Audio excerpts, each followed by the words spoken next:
বায়েক আৰু ভায়েকৰ মৰম দেখিছেনে? বায়েকে কেনেকৈ মৰম কৰিছে, আইও পাতি দিছে একেবাৰে সিও মৰম কৰিবৰ কাৰণে। আজি তাক নতুন কাপোৰ এটা আনি পিন্ধালোঁ। বহুত দিনৰ পৰা মন গৈ আছিলে তাক ৰঙা ড্ৰেছ এটা পিন্ধাবৰ কাৰণে। তো বজাৰলৈ গৈছিলোঁ আৰু বেটিক ক'লোঁ তাৰ কাৰণে ব'লাচোন এটা ৰঙা ড্ৰেছ এটা ল'ম আৰু ল'লোঁ আৰু তাক আনি পিন্ধালোঁ। আৰু এতিয়া সি এইটো পিন্ধাৰ পাছত আৰু ক'ব নোৱাৰোঁ কি বুলি ভাবে, সি মানে নতুন কাপোৰ লেতেৰা হ'ব বুলি ভাবে নেকি। আৰু ক'তো নেনামে, ক'তো নেযায়, বাহিৰলৈও নেযায়। এতিয়া অনবৰত চোফাৰ ওপৰত থাকিব, নহ'লে বিচনাত থাকিব। তাৰ বাহিৰে আৰু সি আৰু তললৈ নেনামে। মানে নতুন কাপোৰ যেতিয়াই তাক আনি পিন্ধাওঁ তেতিয়াই সি মানে এনেকুৱা কৰে। ক'তো নাযায়, ক'তো নেনামে আৰু বাহিৰলৈ যেতিয়া যাব লাগে তেতিয়া যাব, তাৰপিছতে সি আহি পেলাই ৰুমতে থাকিব।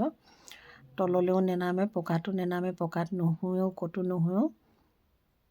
বিচনাত আহি শুব, নহ'লে চোফাৰ ওপৰত উঠিব আৰু সি এনেকৈ থাকিব আৰু যেতিয়ালৈকে মানে কাপোৰটো মানে তাৰ পিন্ধি মানে আমনি নালাগে আৰু পুৰণা নহয়, তেতিয়ালৈকে সি এনেকৈয়ে থাকিব মানে। তাক কেনেকুৱা লাগিছে আপোনালোকে ক'বচোন দেই ৰঙা ড্ৰেছটোৰে। মোৰ কিন্তু তাক বহুত ভাল লাগিছে আৰু বহুত মৰম লাগিছে আৰু বহুত দিনৰ পৰা ভাবি আছিলোঁ মই তাক ৰঙা ড্ৰেছ এটা আনি পিন্ধাম বুলি। আৰু আজি সেই মোৰ মনৰ আশাটো মই পূৰণ কৰিলোঁ আৰু তাক আজি আনি পিন্ধালোঁ। আৰু মোৰ কিন্তু খুব ভাল লাগিছে। আপোনালোকৰ কেনেকুৱা লাগিছে জনাব।